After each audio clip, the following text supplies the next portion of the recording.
Subscribers yang berbahagia, saya menerima begitu banyak respon ya tentang video yang saya sampaikan masalah MK yang sedang disorot oleh dunia, yang saya berbicara tentang ahli. Banyak sekali yang bertanya dengan saya, khususnya para subscribers. Pertanyaannya begini, ada beberapa ahli itu memang didatangkan oleh salah satu pihak. Jadi nampaknya ahli itu memihak gitu loh. Wajar Pak kalau seandainya mereka itu diserang. Nah, ini yang harus saya sampaikan ya. Saya mau sampaikan ini mungkin untuk kesekian kalinya. Ahli itu sebenarnya mau datang dari mana aja, kita tidak usah terlalu pusing ya, terlalu peduli dengan itu. Ahli itu sebenarnya memberikan pencerahan kepada kita semua atas dasar keahliannya dalam menyampaikan suatu pandangan secara doktrin akademik terhadap kasus yang sedang berlangsung di pengadilan itu. Jadi kalau ahli itu hadir dari kelompok mana ataupun dari pihak manapun, itu tidak ada masalah. Itu nanti biar aja, nanti yang dipilah oleh hakim ya, untuk yang mulia itu menilai apakah ini memihak atau tidak. Yang mulia itu tahu itu. Jadi kita tidak usah terlalu menggebu-gebu, menolak ahli dan sebagainya itu.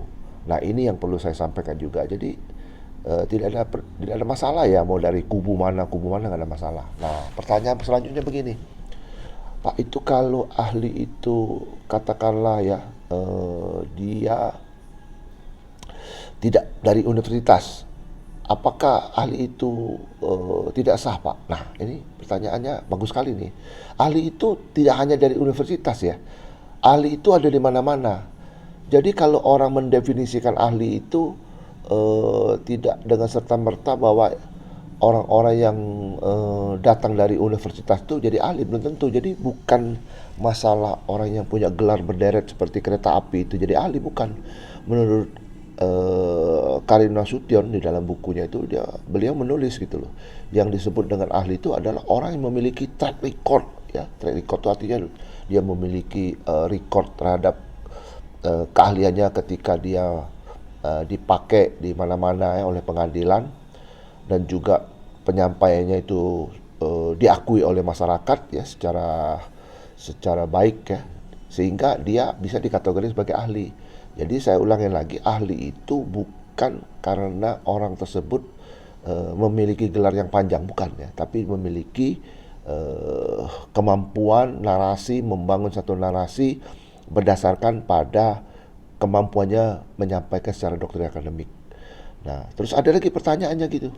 Pertanyaan begini, Pak, ahli itu Pak, kenapa nggak dari hakim aja ya, apa dari negara saja atau dari pihak independen nih? Ya pastinya sih hakim seperti itu. Nah, ini pertanyaan yang sulit yang saya jawab gitu. Dalam prakteknya nampaknya yang mulia ini atau hakim kita ini belum terlalu bisa memahami yang seperti ini ya, sehingga tidak pernah terjadi ya. Jadi hakim itu mungkin terbentur mungkin dengan biaya, mungkin terbentur dengan aturan di internal di hakim itu.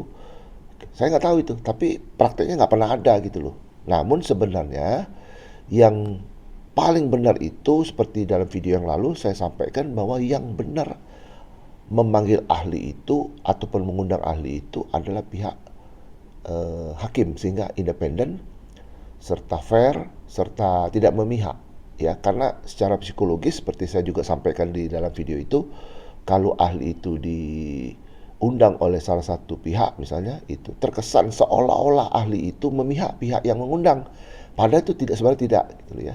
Nah, kalaupun kita di dalam praktik itu menemukan ahli yang memihak ya, ya menurut saya ya kadar keahliannya dipertanyakan seperti aja. Seperti itu yang benar gitu loh. Apalagi ahli itu sudah mulai membela-bela ya. Kalau sudah membela-bela berarti dia mengambil alih pekerjaannya para advokat ya. Para advokat kita itu pekerjaan itu membela gitu. Jadi harus dipisahkan pemahaman ini. Nah, itu yang mau saya sampaikan ya. Subscriber itu sudah bertanya dengan saya berkali-kali, dan saya sudah pertegas juga bahwa ahli itu independen ya. Dia bisa menyampaikan itu, kita dengar aja, kita menjadi kalau pencapir lah, kelompok pemirsa dan pendengar yang baik, ya, mendengarkan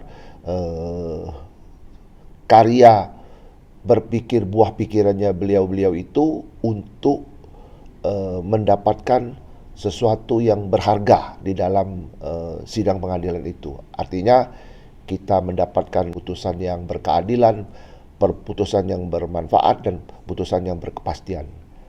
Kira-kira seperti itu. Terima kasih atas pertanyaannya para subscriber ini. Mudah-mudahan apa yang saya sampaikan ini menambah wawasan kita semua. Terima kasih, tetap semangat dan sukses.